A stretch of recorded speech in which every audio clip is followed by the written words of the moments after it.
Sunset found her squatting in the grass, groaning. Every stool was looser than the one before and smelled fouler.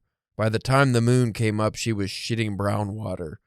The more she drank, the more she shat. But the more she shat, the thirstier she grew, and her thirst sent her crawling to the stream to suck up more water. When she closed her eyes at last, Dany did not know whether she would be strong enough to open them again. She dreamt of her dead brother. That's from Game of Thrones, the book. That's the scene where I don't remember Daenerys Targaryen gets mad diarrhea, and they did not put that in the show for some reason. Yeah, I was gonna say I do not remember watching that on the show. I just had to look it up because I saw somebody say, I've seen this before. People say this, but somebody was saying about her shitting on a dragon. I was like, what? I have to read that passage. How do you do that in an elegant way? I don't say that was quite elegant, but I liked it. So, Spencer. Yes. We have exciting news. I finally decided to look in the mailbag, and we actually have some questions that I should probably get to now because people, like I told you off air, ask us questions from time to time, and I usually just answer them in the email instead of on air, but some of these were pretty, well, there's only 2 of them, but these are pretty good. Very good. Where did I save these at? Your butt. In the butt? In your butt. In the butt. Okay. And I'm already going to start off on a bad note here. I apologize ahead of time if I mispronounce this first name. Tuva. Tuva? I like it. Tuva says, greetings from Sweden. Oh. Did not know we had any listeners from Sweden. I haven't actually checked the numbers recently, so I looked before the episode. And you know where we're really popular right now? Germany. Really? Yeah, we got a shitload of Germans listening to us, and Sweden's pretty close. So maybe, that whole area, actually. We've got Italy, just Europe in general is listening to the DPW podcast, and I'm like, they're looking to us for hope in these tough times. I think that's what it is. That's not a good sign for Europe. So, greetings to you as well, Tuva. I'm glad to hear from you. I always get a because I haven't looked at the numbers in a while either. But when I did, whenever we would look at them, I would always get a little extra glee whenever it was like listeners from someplace like weird or just, Australia, whenever we were getting those Australia. Well, we still always get Australia, but like Brazil, we were getting some. Like, you guys speak Portuguese. I don't. Or like Nigeria. We had a couple. Nigeria, we had a couple from Japan. What I always thought was interesting from some of those, I was like, are these just like, English speakers on base, or are these actual native speakers who are just learning English or already know English and just found our podcast? I would hate if they were learning English to listen from us. I feel so sorry. But anyway, going back to Tuva's message, I've been listening to some of your book episodes recently. I'm assuming book of the month, maybe. Some of your book episodes recently, and was hoping you could answer a question for me. I think we could do that. I'm an avid reader, and I often highlight passages I like or think are important, and I also write myself notes in the margins. So my question is, do you guys do that? For instance, like when you covered The Elephant Vanishes for a Murakami Minute. Listen to the Murakami Minute. Good. Told you people like those. Those are some of I said those are some of my brother's favorite episodes. He just like the jazz music. Whatever gets it going. So The Elephant Vanishes. Okay. You brought up some lines from the book when we covered those episodes. Did you mark up your copy of the book, highlight passages, etc.? P.S. I think I have a good name for Spencer that you haven't used. Ooh. And this is an excellent name, and I am going to use it for today's episode. Nice. So you folks like it. will have to stick around beyond the cold open if you want to hear this awesome name, because I really like. I'm mad I didn't come up with it. So to answer Tuva's question here, do we mark up our books? That's actually a good question because since I've been listening to that Prancing Pony podcast, they sell cheap paperbacks of the Silmarillion as, I'm listening to the episodes that you could mark up. That's what they always say, you can mark up. I don't mark up books. Me neither. And I probably should. When I use the Kindle, I actually do use, whenever I read, some of the classic lit stuff, I'm mainly on, I think I even like Nicholas Oberon's books and stuff. I highlight passages I like because you could save it that way. And just different words and things like that I highlight. I do a lot of highlighting on the Kindle, actually. And save notes and things like that. But on the physical books, I don't have markers with me or highlighters. I just don't. But that probably would be a good habit, especially with something like as complex as the Silmarillion. Now, if you're just reading, even like Stephen King and stuff, he has a lot of great lines that would be cool to remember. But also, I don't revisit books very often. That's And see, and that's the thing. Like, I'm very rarely like reading a book to take like notes on or something like that. You know, The what I Stranger mean? would have been a good one to do that with. Probably, yeah, because it would have had you know, you Yeah. could have picked out some interesting things. Well, like she said with the Murakami Minute, I did write notes when we were covering The Elephant Vanishes, and some of the other ones just in my phone. Or I took like pictures of the book and just like highlighted it and then, checked it out. But when we did the episode, but I think that actually would have been a good idea when we do like a book of the month to, take our passages and highlight. So maybe we should start getting like cheap paperbacks, at least for that. Because, how many times have I been on here searching like, oh, where the fuck was that line? And then I can't even find it. So it's mainly just laziness. It's Tuva. If you're out there listening to this, it's laziness on our part why we don't do that. But we probably should. That's a good idea. And a lot of like in academia, they teach you you're supposed to do that, like highlight. And now the notes in the margin, I mean, I guess that would just be notes for yourself. Like, oh, what does it mean to be God or like things like that. But that that's a good idea. And I think we'll have to. I mean, and I think that definitely works. Like if you like you were talking about, like for like if we do reviews or if you're gonna be writing a paper on something or something like that, I could see if you want to retain the information more too. So like most of the stuff that I'm reading, I'm just reading for enjoyment for the most part. Like you said with the Kindle, I should probably do more of that, but again, I just don't ever really see. The like, Kindle think is of just a lot easier. You have an older one though. If you need to get a new one, yours is small. I need to get a newer one too. I have like I think you got like the first paperweight or something. I got the second. It's not very new. But that is just like, it's a good idea, especially as a writer, to even like highlight blocks, like paragraphs and be like, okay, like this is a very interesting style of writing or the way this is formatted or put together, like to get ideas that you can go back on later. It also comes down to time. Like we just don't have a lot of time to do things because we're always reading fucking things for this and, for pleasure. The next question, this is a great name. I don't know where this feller's from, but is it Calcutta? The Calcutta Creamer, aka Jim D. Mr. Creamer says, love the podcast. I like when they say that. It makes me feel like we're not doing this for no reason. Just listened to your DBS episode about nostalgia, and I couldn't agree more with your assessment of how indie bookstores have a kind of magic that you can't replicate through online shopping. When did we do that? That wasn't that long ago. What was that? I don't remember what that episode was called. It wasn't nostalgia. Yeah. Something the good old days or old guys or something like that. That was one of the more recent DBS ones, though. Yeah, it's not more than like a month or so ago. Yeah. I would say.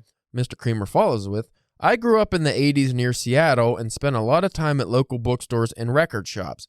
I have 2 teenage daughters now, and it makes me so sad to think they'll never get to experience that the way I did. I agree. If I had kids, I would be, I would almost feel, like he said, sad for them because it's just like, you don't even know what you're missing. Because you can't just, we covered it in the episode, but you can't go back into like these little indie books. Like for me, it was like the indie movie store, rental store we talked about. And then like we had a couple local bookstores. My cousin owned one. It's a little piece of heaven that you got to enjoy for your youth and get to spend time there. But kids don't get that these days, unless you live in a major city. I think major cities probably still have good bookstores. But then do you want your kid going by themselves? Like, I don't know about you, but when I was a teenager, I was always like with my friends just unsupervised uptown, shopping and probably didn't even have money, but just, fucking around, being delinquents. Shenanigans. Yeah, shenanigans. But now, like, if you have kids, like, you don't want to be unsupervised. Something bad's going to happen. Anyway, I was wondering something. He does have a question, by the way. Okay. Seeing as you're the Drunken pen writing podcast, do you guys actually drink on air or get drunk before recording? At least for the DBS episodes. He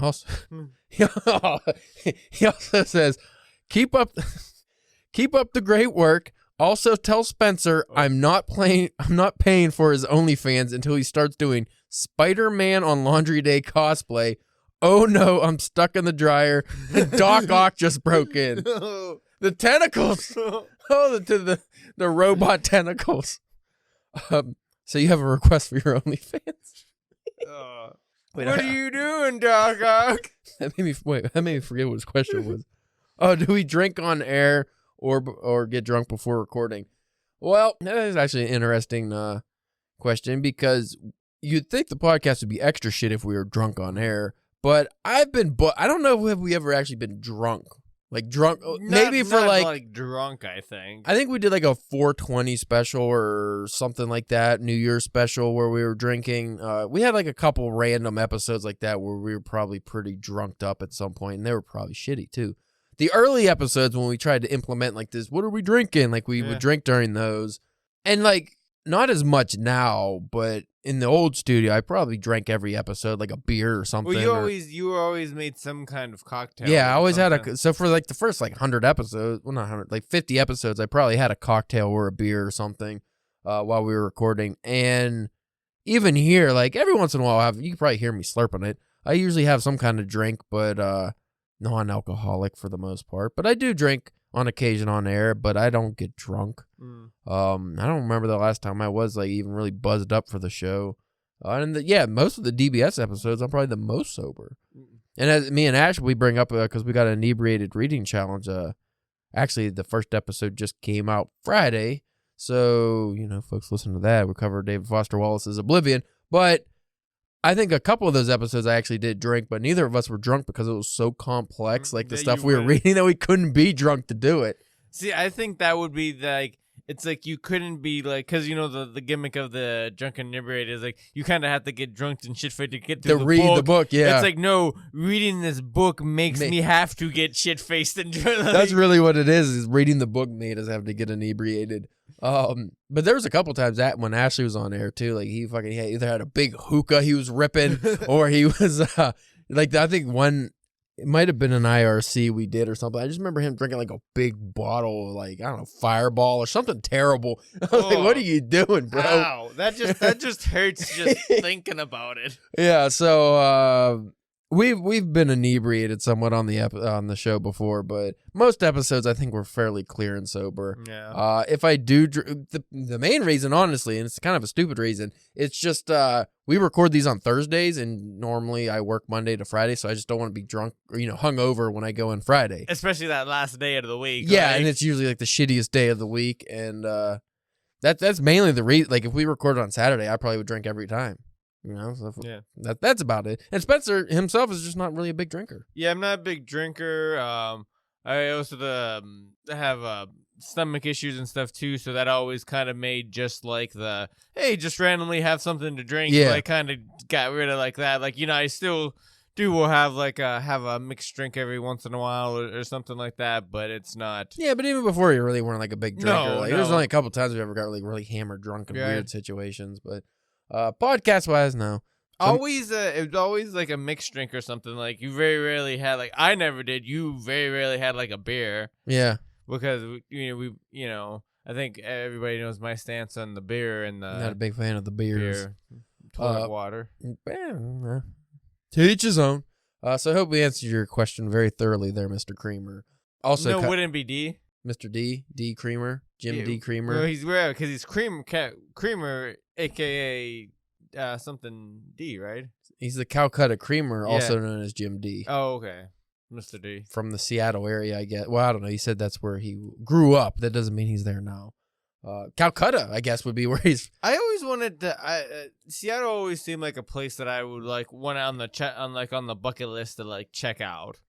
I don't think I would want to be there for more than a week or so, just because of the weather and stuff like that. I worry that Seattle has become like Portland, because Portland used to be an amazing city, but I watched a bunch of videos of people exploring Portland, and it's just like a fucking homeless dump now. Everybody's on drugs and riding and all this crazy. I mean, not the whole city, obviously, just parts of it, but still, it's I got enough of that around here. I don't need to go across the country to deal with that.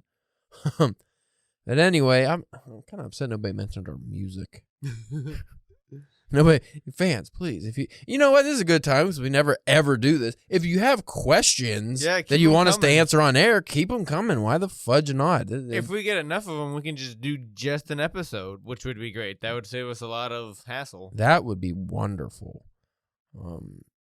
Yeah. So we'll be back with a great podcast, right? Sure. That we know. Good topic and everything planned out. We're not stretching this cold open for, length. Got notes and everything. Big highlight. We highlighted things. Bold points on the ends of them? Yeah. Yeah, what you said.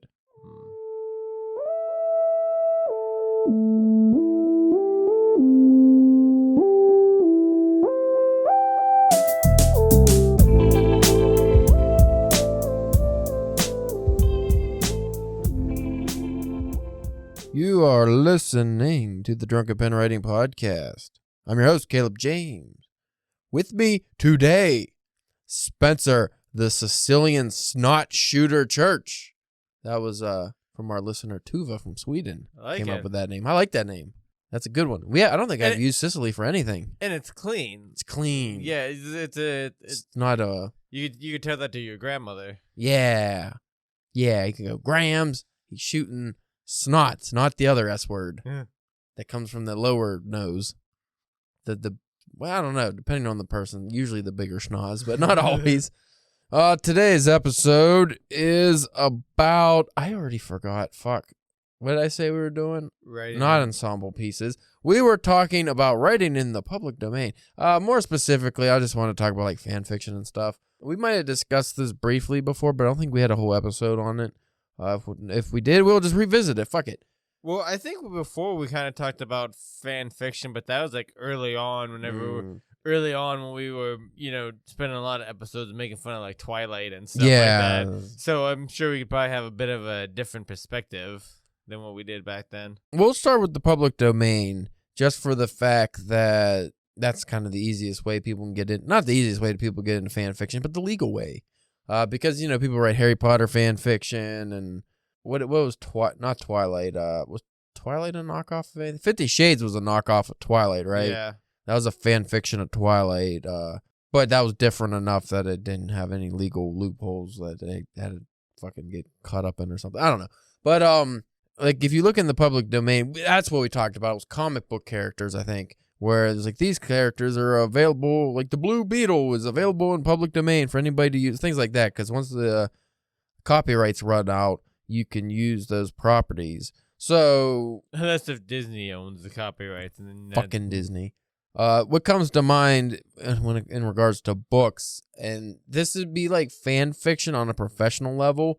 There is that book called... What the fuck was the name of the guy in The Great Gatsby? Not Gatsby, not Jake. What the fuck was his name? Oh my god. I can't help you at all with this. At all. He's literally the guy telling the story. And I fucking read The Great Gatsby. Son of a bitch. This is a terrible episode. Let's quit it. Yay, let's do it. Nick. So in The Great Gatsby, the copyright ran out because that was written in the 20s, I guess. So, yeah, I don't know. What I forget. Is it 75 years? It's not 100 years, right, for the books? Yeah, I think... 75. Yeah, I think it's supposed to... Well, it's after... It's supposed to be sometime after, like, the author's dead. 75 years after they're dead. I think so, yeah. Maybe that's it. Well, I guess he's been dead for 75 years. F. Scott Fitzgerald, that is. So, The Great Gatsby, since it's in the public domain, well, see, how does that work? Because then people can sell books... but that you can't read it for free online. But anyway, we're getting besides the point. So, like, The Great Gatsby, there's that book, I think it's called Nick, and it's supposed to be about the guy who's telling the Great Gatsby story in the first novel. And I don't know anything about this book. I didn't look into it. But it's essentially it would be fan fiction because it's just like a guy who liked the book wrote a book, like a sequel to it or something. But you're going to get that now. Like Lord of the Rings, pretty soon the copyrights are going to fall off of that, and then fans can just start... unleashing their fucking fan fiction for Lord of the Rings, galore. The first one's going to be The Hobbit. That's what's going to come up is The Hobbit. And people will be able to write in the Hobbit universe. But it's very specific, though, because there's things in The Hobbit that are in the Lord of the Rings, which came out later. So you wouldn't be able to talk about those things. And it gets very muddy. But at some point, all the Lord of the Rings lore will be available for people to write stories on. How do you feel about that? Being able to write a full novel and get published, and it's somebody else's original work, and you're just telling your own story in that universe. Well, I don't know, and that's the thing though with like copyright laws and stuff like that are like changing so much now. Yeah. Because like as I was joking earlier, Walt Disney, Mickey Mouse's thing should have been out years ago. Way long ago, but they grease the wheels and get the laws changed and stuff like that. Like, because technically soon, like Superman's copyright should already be up, right? Should be coming up, yeah. But same with Batman, right? Yeah, because all those came out like in the mid to late 30s, So yeah, they're closing in on 100 years, Well, But- like the H.P. Lovecraft stuff is already out, so people have been writing Cthulhu things, and I think Winnie the Pooh, I think they said it was, also fell at the same time that the H.P. like Cthulhu mythos fell off. Oh yeah. So people have been doing like comics and stuff Mixing.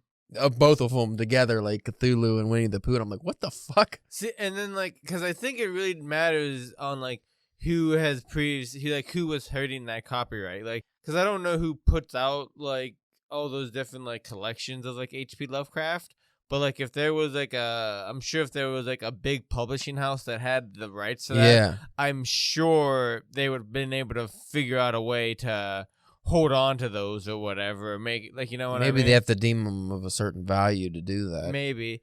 But to get to your actual question, I don't. The selling it is what kind of gets me. Like, you know what I mean? If you're just like. Fan fiction for fun's one thing, but Yeah, like- making a profit like that Great Gatsby Yeah. sequel. Like, if you're just writing something for the practice and maybe want to put it out there just to see, you know, just to get, like, you know, reactions from people, you know, just, you know, try to get some feedback. But yeah, but if you're actually like publishing and selling copies, but then it's like also, does that mean that you can't ever do any kind of Dracula books? Like, you know what I mean? Or, you know, or you can do vampire books, but you can't have Dracula? Or can you, you know, you can have like werewolf books, but you can't, I don't know, like, where's that line draw, you know? Well, how would you feel if somebody started writing in the Dark Tower universe? Like, just say Stephen King's thing falls off and there's, you know, he's been dead for however long, and people start writing their own story. Some reason you're around to read these. They start writing their own story set in the universe and selling them through major publishers. They haven't found a way to save Stephen King. Yeah. But I'm still. You're still here. You got saved somehow. Oh, that'd be rough. Like, But what if they're very well done? that would be the thing. If it all would be forgiven if it's good. Well, here's where I stand. Normally, my knee-jerk reaction is to go, no, fuck that. That's somebody else's creation. Leave it alone. You don't need to be... If you want to write it for your own fun, okay. But if you're going to make a profit off of somebody else's work, eat a dick. But then I break it down further. Okay, H.P. Lovecraft stuff is the best example, in my opinion, because like the Cthulhu mythos and all that stuff is very dense and complex, and the ideas are super cool, and the execution, at least in our opinions, not so great. So somebody can take those and make them newer, fresher, and better. I would probably be more willing to read those than go back and reread the H.P. Lovecraft original ones. If you look at like the Conan stories, those are really fun, but I don't mind when other people write Conan stories. Is it just because it's pulp stuff? I don't know. James Bond. Ian Fleming's James Bond. It's like, oh, that's his creation. But at the same time, there's books I think that were written by other people. And I'm like, I don't really care. It's just James Bond. It's fun. Same with like the movies. You know, different directors make the James Bond movies. You don't get mad that, you know, it's not somebody, just one director for all of them. Yeah, it's something like with those kind of characters to where they're open to like, you know, because there's been multiple, like you were saying, Conan. They were back in like the 70s and 80s. Marvel was putting out Conan comics, and then they went to Dark Horse for the longest time, and now they're back. You know, they're back at Marvel again, and you know, and they all have either telling like the tales of, you know, retelling the original stories or putting in their own stuff in the, you know, in that universe. So yeah, it's a very tricky question, and it's, you know, it's a very gray area then too, because then it's like, then who's owning the rights? Like, you know what I mean? If somebody else is, you know, it's like, then you're dealing with estates of people who, of the person that they probably never even met before. You know? Like the Tolkien estate, like I said about the like the Lord of the Rings stuff, certain things fall off. Most of them are still later, but I said I think the Hobbit comes first.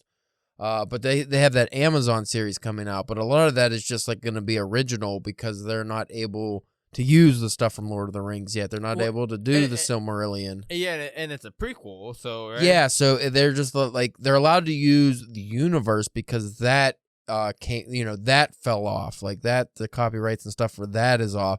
But that's just the universe. But some of the characters, you know, they have to be proven to be from an earlier time. I think like Lady Galadriel, I think I'm pretty sure she was in The Hobbit. She's been throughout the lore, but she's like one of the original. So I think she can be used in the show. But like say like an Aragorn from Lord of the Rings or Frodo, they can't be, even if they wanted to. So like a lot of people get mad. It's like, oh, well, they're going to mess it up because they're going to do all this stuff and create their own original story, but still use some of the old. It's almost like a fan fiction.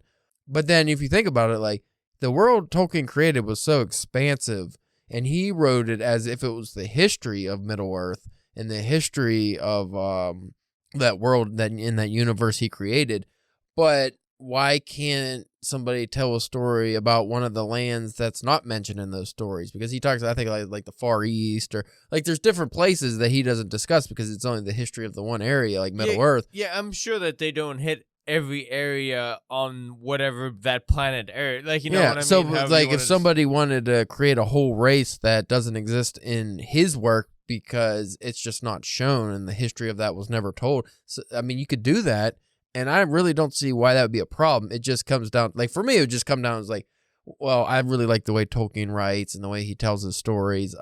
So I might not want to give that a chance because it's not him. Yeah, so yeah, you're the one to ask with you in the middle of your, your Tolkien trip, Yeah. If how you'd feel about them, just people. See, you come from the comic book world initially, so you're used to people rehashing old characters and ideas over and over and over ad nauseum. You're used to there being 50 different fucking Spider-Man stories a year and all this stuff. Like that's not really a big deal because it's always a different writer, coming up with different ideas for that character. But when you go into like the more established stuff, like we go back to Stephen King. So if somebody wrote Pet Sematary 2, it was literally none of the same characters because, they're all dead and stuff. Just the cemetery. That would be the only thing. Like the cemetery and the town. It'd have to be like a new family. But yeah, new family, new story, new circumstances, everything.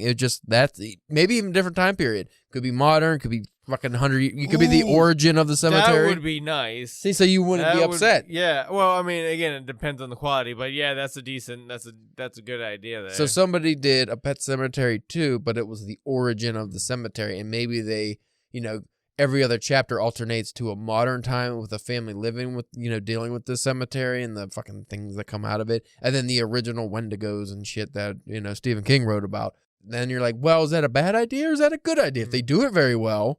And then what if we just go like the real modern way and just get like a really popular writer to do it? Like somebody who's like a Neil Gaiman type, like somebody who's really good already. That if you told me like, hey, Pet Sematary 2, but Joe Hill's writing it. Okay. Shut up, take my money. Like, it's Pet Sematary 2, Electric Boogaloo. Yeah. Fucking Joe Hill writing it. You be down. I'd be down. Owen King? Yeah, maybe. I'd read it, but you'd read it with the fucking eyebrow up, like, the whole time. It's interesting just to think about how these properties affect you, but then at the same time, if it's a really cool idea, you're almost just like, yeah, no, it's fine if somebody uses them. But what would be a circumstances where your fist is down, your foot's stomped, you're not gonna, like, nobody can fucking touch this property, you're not gonna let them, this character remains that character, like, no fan fiction, no reimagining, I want this copyright to last 8 million years. Oh, I don't, It would have to be something so well done that you don't want anybody to even possibly risk fucking it up. Oh. Now, if you go classic literature-wise, that's easy. Like, you can't have somebody just write a Huckleberry Finn story. Yeah, Huckleberry 2. Yeah, or War and Peace 2, or anything, any of the classics, just because, like Frankenstein. He's a great example because he's been reimagined a million times, but at the same time, you're not going to just have a Frankenstein 2 that's just the direct sequel of the original Frankenstein, and people are just going to be like, yeah, that's cool, even though it's been so long and we have the movies and we're kind of desensitized to them reimagining the character. You might still get kind of pissed off if somebody did that, I think. I can't remember what I was listening to a newer episode of the King Cast, and they had the guests on. Oh, wait, no, it didn't matter with the guests, but they had like an ad, and there's like, I forget what it's called, but somebody is either doing like a reimagining of the Telltale Heart or like a sequel to the Telltale Heart, something like that. I can't remember the name of it off by my head, but I remember hearing that and I was like, ooh, I wonder what Caleb feels about that. And it's supposed to be coming out soon. Oh, I don't know how I feel about that. That mainly is not the story, because the story is pretty simplistic, actually. It's the writing style. Either you're going to try to replicate the writing style and just be a gross mockery of it, or you're gonna do it in your own style, and then you're not gonna even compare it to Edgar Allan Poe. So it's almost like, somebody did a sequel to The Raven. Yeah. Why would you even attempt it? Well, yeah, like there's no good that can come out of that. That's just too much of a bar. Yeah. You know what is like it can be like a little side topic of like, and we've talked about this before, but like authors that have done series and like have either like passed away or whatever, or haven't finished Like them. Frank Herbert. Yeah. Dune. Yeah. His son ended up taking over. Now, because he wrote the first 6, right? Herbert. Yeah.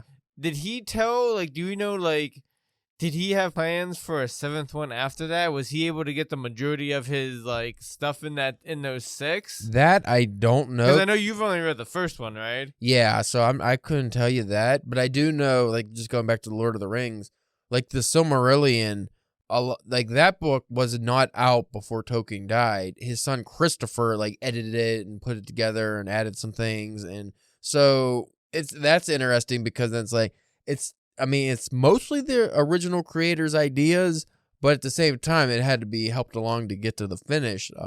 A poor example of that would be Harper Lee's second novel, the sequel to Kill a Mockingbird. She was I forget the name of that book, but she was like pretty much on her deathbed. It was like in 2015 or something. And people kind of think, or I don't know if it was like an editor or whoever was there, like kind of forced her to put this book together and put it out. And what it was really just like the shitty rough draft of the original To Kill a Mockingbird that they reworked to make it a sequel. It's probably a lot like whenever we read King Arthur from Steinbeck. It wasn't finished. Yeah, it wasn't a complete finished work. Which we think were a lot of our issues from that, came from that. To go back to the Kill a Mockingbird sequel, that's also kind of strange because like that's a long time in between, like 60, 70 years or yeah, something. When did that book come out in the 50s, maybe? Something like that, yeah. Let's just say a nice round number. Say it came out in 1950 and it didn't come out until... Well, the movie was black and white. Yeah. That gives you, So we're looking at like 70 years before that sequel came. Like, why? And how old was she when that came out? Oh, man. My mathematics are correct. That's at the minimum, I would say 60 years. That's ridiculous. Did you ever finish Hitchhiker's Guide? I only read the first and second one. The third volume, I think I gave up halfway through. I don't know when Douglas Adams died. During the I think it was like the last one, right? Because is there four or 5? I don't remember. Those are weird though too because I think mainly they started out on radio, so it's not like you're ever getting the original story from the novels, right? I'm probably shittily remembering that, but from what I think they started out as like a radio show he did, and then they kind of moved to novels, and I don't know. Fun fact, Ashley, if you're listening, you fuck. I think he was the one who told me that he hates them. He hates the Hitchhiker's Guide. Have I been drinking? Maybe. He doesn't seem like a very like sci-fi kind of guy. I don't know. Off the top of my head, I can't remember any sci-fi books he read. He's been reading a lot of like horror stuff lately, and he likes classic lit. But I don't know if he's a big sci-fi guy. We'll have to have that discussion with him sometime. Going back to the like properties that you do not want reimagined. You do not want that copyright to fall off and people to work on because it will just piss you off so much. I'm really struggling to think of something though that would affect, because I'm always from the camp like, because people talk about reboots and stuff, and it's like the original still exists. As long as the original still exists, does it really matter? Like, how bad are they gonna fuck up your? I guess if they made like Indiana Jones come out as a Nazi killing Jews, like then maybe I'd be like, oh, fuck Indiana Jones. Yeah. Like that might taint your original view of them if you know that's where a story ends. But at the same time, I don't think too many people are willing to do that, like ruin the character. Because like people, like did Dragon Ball Evolution ruin your love for Dragon Ball Z? No, not at all. Did GT fuck up your love for Dragon Ball's franchise? No, it wasn't that good. It made you appreciate whenever you did see good stuff. Whenever Super and the movies did start to come back, it was just like, this is what we needed. I feel like we're the wrong guys to do this episode because we don't have strong feelings for reimaginings and reboots and things like that. Like we just, let people be creative, and if they use somebody's idea, as long as it's obviously credited and everything, and the estate gets whatever money comes from it, we don't have a problem. But a lot of people, Like, you see this with the reboot movies and stuff. They just have very strong opinions. They're doing a Princess Bride too. What the fuck? Right, yeah. You fucking kid, buddy. You fucking whore. And I'm just like, that's one of my favorite movies. I really like the book. I have very strong feelings toward it. But if they did an awful version starring fucking, Kevin Hart, like, I'm just not gonna watch it. Mm-hmm. Like, that's all. Or you might watch it one time just to be like, Jesus Christ. Wow. But then just like, let it be. Yeah. Shaq is Fezzik. Oh, what? I don't so I don't have strong opinions really though. I did when I was young. I would say when I'm in my 20s, if they were going to do a Princess Bride remake, I would be very pissed off. Well, or a direct sequel. That was where I think it would be more shitty than the remake. Because they do have a Texas Chainsaw Massacre, Friday the 13th, a bunch of horror franchises I like. Like the reboots are shitty usually, but I think it's the direct sequel they make that will usually kind of piss you off just because, like, you took the original story and you soiled it. You sullied the original creator's idea of this story and you made it dumb. So when they do Princess Bride 2, where, like, Wesley comes out and now he's old and, he's not saving the day anymore and it's depressing. Like, I don't want to see that. So basically, you're just kind of like the last 3 Star Wars movies. Yeah. Where like all your heroes are just now old and decrepit and dying and hey, let's shoot Han Solo. Or did he get stabbed? He got stabbed. I did watch The Force Awakens. Was that the name of it? The first one? Yeah. Yeah. And I was like, hey, this isn't that bad. But it's just a New Hope. It is. But see, the thing is, I even before I watched that movie, I was like, you know what? Like how I'm doing Lord of the Rings, and I was like, I'm going to go back. Because I haven't watched those movies since I was a kid. I'm going to go back on the Star Wars train. I'm going to watch this original trilogy, and then I'm going to watch the new ones, and then I could properly judge. And I don't even think I got to the third one. I was like, these are fucking boring. I hate these. These are garbage just like I remember them being garbage. They have all the elements of what I should like in a movie, fantasy space western with swords, and I didn't like any of it. Well, that's why, like, I don't understand. That's why I don't understand, like, a lot of, like, the Star Wars hate where it's like, Lucas had no idea what he was doing in the beginning. Just ripped off Dune and a couple other franchises, I think. And just like none of this was planned, you know what I mean? Like as you just said, they people act like he's some mastermind genius who went and like had this advanced knowledge, like, oh, this is how the future of this franchise is gonna go, and then obviously it just right to the toilet. I mean, I think Lucas is. I don't want to say he's overrated, but like other than like what like American Graffiti. What's he done? Yeah. Yeah, like what other stuff has he done outside of Star Wars? Other than like production wise, like like he's done, he has like a production company that would do like special effects and stuff for other movies, but like him directing and writing. That's why like the original 3, they weren't great, but they were definitely better than the prequels because like he like you had Spielberg and them writing and directing those ones, and like the prequels are all Lucas.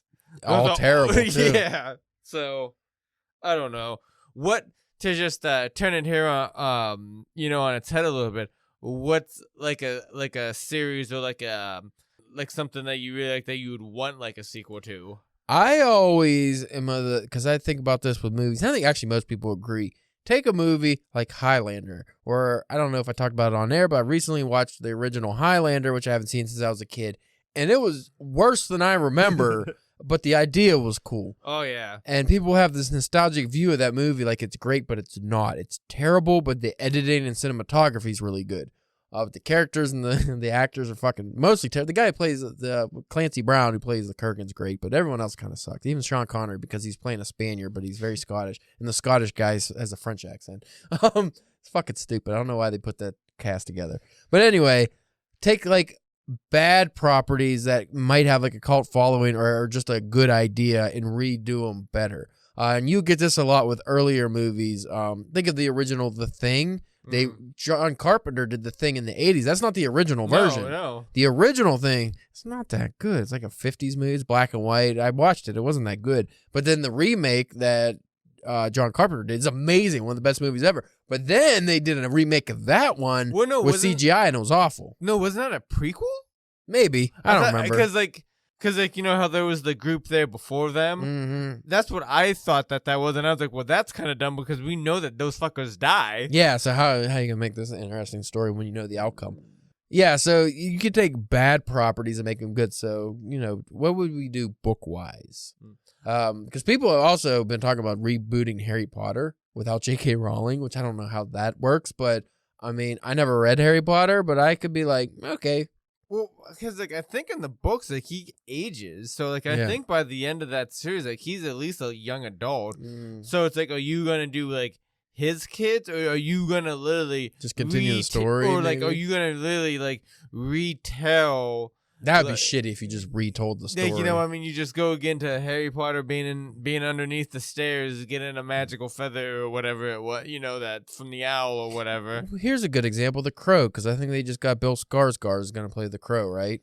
Yeah, what's this, like the 8th time they've tried to pick that property off the ground? Because they had Jason Momoa, and now they got Skarsgård. He was too big. I mean, he looked cool. I saw what he looked like with the paint and stuff, but he was just too big. Yeah, the Crow's supposed to be kind of like not scrawny, but like gangly. He's like Solomon Kane. He's lean, muscle, wiry muscle. Like the Skarsgård guy. Though, I think he might be a little too tall. Maybe. But still, like I'd rather have that because that almost kind of give him like a Slender Man kind of look. But people, again, they look at the original Crow movie with Brandon Lee and they have this nostalgic view like it was a great movie. It's not that good. And I'm a big Crow fan and I like Brandon Lee as the Crow, but just the movie itself, it's very aged. Like the original Spawn with Michael Jai White. Yep. Great idea. I love the casting. It was done very cool. It just hasn't aged well because of, the graphics and everything. So for like movies like that, I have no problem if they wanted to redo them. Maybe not tell the exact same story. That's where you kind of come in with the problem because there's a lot of Crow stories. You don't have to just tell the origin over and over. I mean, there probably will because it's been so long. But like the Spawn, like, do you really have to have another Spawn origin movie? Probably not. I know. I don't know. I think with how. Again, maybe because it's been so long. It's been so long. But they're talking about making one where it's just the detectives. Yeah. I mean, which I'll be down with the Salmon Twitch. But that's like a unique version, unique take on it. So I'm fine with that. But I'm trying to think about books. So like what would be a book property that you wouldn't mind them redoing? Redoing? Yeah, or like either having a sequel to or reimagining or, like what you said. They're just doing it over again some way or another. Like newer books, I would love like a Stand 2. Stand 2, Electric Boogaloo? Yes. I would love just Stephen King to jump back into that world. Because like he could it doesn't even have to be the same characters, right? You just have somebody else in this world. Well, we'll see that, and that's the perfect way how the book ends too. It's like it leaves it open for, But even if too, like, because they could almost do it in real time and like I mean, now some of those characters would probably be dead because they was older, but you could, like, it's like society being rebuilt again. Like, you know what I mean? You had the battle for good and evil, and now we get to see what happens after that. And, of course, you're going to have some evil come back because, you need something to happen, Right. You can't do another 1,000-page book and just be like, oh, and then here's the well, and, we got the schools over there. But, I don't know. Moby Dick. Oh, you want a new Moby Dick? I want a new Dick bad. You know what I want redone and streamlined and streamlined and cleaned up? Blood Meridian. I was gonna bring that up, but I don't know how you would do that. Just get an editor. To go through it. And the quotations go here, here, here. Maybe put a period here. Maybe break this huge chunk off into like 3 paragraphs. Let's move it along a little bit. Speed it up, fuckface. I don't know. Like I said, like the H.P. Lovecraft stuff, I don't have a problem with people redoing those. Circling back around like the copyright stuff. If people want to tell these stories in their own way, I would rather you just like use the world. Like we said with Pet Sematary, you could use the cemetery in the world that Stephen King curated, but don't tell the story of Gage again. Well, again, I'm going to look at all the Pet Cemetery movies, all the Children of the Corn movies. Yeah. Most of them are not that good, but that does, doesn't mean that you shouldn't try it. Lord of the Rings, you can tell stories in that world. You don't need the characters. You can create your own characters. Because at least that way it would separate it too. Because that's one thing is I always thought if I ever made it as a writer and somebody, like comics are different, but if you wanted to do like a Conan novel, somebody's like, hey, you want to do a Conan novel, a James Bond novel, a Cthulhu novel, I'd be like the world, like the Hyperbian Age of Conan, that would be cool. Do the spy world of, Cold War era James Bond, that would be cool. Cthulhu crazy mytho world, that's cool. But to use the characters, like if I have to actually write James Bond, I have to write Conan, I have to write Cthulhu, I don't know if I'd want to do that. So that's where I differ, because I think that like to do that, or I always talk about like being comics, because like the majority of the work's done already. Yeah. You got Spider-Man's, Peter Parker. You don't need origins or anything. Yeah, all you got to do is you just got to come up with something. You got to try to come up with a new take or a new, a different spin on something, or come up with like a new character, like a new bad guy or something like that. You know what I mean? Let's say just for funsies, what if somebody wanted you to write a prequel to The Shining? Jack Torrance. And well, see, the prequel to The Shining, that would have to just be the hotel and all the things that happened. You know what I mean? No, it'd be Jack Torrance. You have to write about him as a teacher and his drinking and everything that leads up to The Shining. But see, I don't know if that's enough there for, You're tasked with doing it. You got to create it. Yeah, see, because I don't know what Okay, here's a better one. It. You got to write about Pennywise as a prequel to the movie It. So Pennywise in the 30s, 40s, whatever. That could be interesting. I like that idea. You wouldn't be worried about fucking it up? Oh, I would be tremendously worried about fucking it up. See, that's where I always think is like if you're writing an established character or, in a franchise or just a universe that people love, like the Harry Potter universe, I'd be so worried people be like, it's not as good as Stephen King's version. Or like, he got that wrong. It should have been called this and not that. Well, she might be a dirty see you next Tuesday, but I feel like J.K. Rowling's Harry Potter was written a little better than this. I don't know. Ron Weasley's hair wasn't puby like it is now in this guy's book. C.J. Leaky Britches, why is he always writing about everything being puby and musty? Harry Potter reimagined with erotica. Oh, I'm sure that's out there, unfortunately. Lots of yeah, that's a whole nother thing we talk about one day is the erotic versions of things. So to wrap up, I don't really care if people want to take properties anymore. As I get older, I find myself not caring about anything. Like the things people fucking get upset about is just like a joke to me anymore. Anything that deals with things that they personally haven't created. Okay, wait.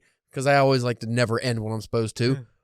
How would you feel if you created a very popular character and then other people started writing stories for that character and getting paid for it? Like, say, comics would be a good example because that way it would be legal, okay? So you wrote for Marvel, you created a character, it became a mega hit, but then other writers came in and started writing shitty stories. And they didn't want you to do it anymore. Like Alan Moore, like you just had like a legal dispute. You couldn't fucking get involved anymore. I wouldn't get so mad if they were writing shitty stories because I feel like that would just make my stories better, seem better, shine, a little bit more. My feeling would be like if I came up with these characters and I actually owned them and I had like a piece, like if I didn't like something for Marvel and it's like I make something for Marvel and they can do whatever with it and I don't get a dime from it. But if it's a creator-owned project and maybe you did license it out for people to use and you get a royalty or something from it. I have no problem with that as long as like if you're getting paid for it, as long as I'm getting mine along with it. You know what I mean? What if you created a character that like Rob Liefeld did Deadpool, but then other writers came along and made that character popular, more popular than you ever did? I just like, look at how awesome my character is. That's a good point. I guess it doesn't really matter. So anyway, folks, if you want to check out our original characters, do we got some? I don't think so. Go to drunkenpenwriting.com. You can at least read our fiction. We got a bunch of stuff on there. You can follow us on Twitter where we post spicy memes still. Drunk Pen Writing and Instagram, Facebook at Drunken Pen Writing. And again, if you have questions, please send them in, or topics things you want us to talk about. So we don't ramble like assholes like we did on this episode, which is clearly a DBS episode now. For like 50 couple minutes. 50 couple minutes. Well, I'm not sure how long you're gonna go for. Like 50 plus minutes. I don't know. Might not after I edit it. After I cut out the whole middle part. It might not be that bad. Also, if you want to be kind, I guess you could like give us a review on. I don't even know if iTunes is still a thing. Apple Podcasts. I don't keep up with the fucking shit. I just post the content. With everybody buying everything, it's hard to tell anymore. Yeah, Elon Musk buying Twitter and all that shit. I'm just like, you know what? I don't even want to be on the internet anymore. That's an off the podcast conversation. That is a podcast for a different day. That's the secret podcast. That's the Patreon only podcast. And guess what? We don't have a Patreon. Also, if you want to see Spencer shoot snot, you can go to his OnlyFans. What were you? The Sicilian snot shooter. Yes. I don't like that noise you made. Don't ever do that again. Thank you for listening. Check you next time.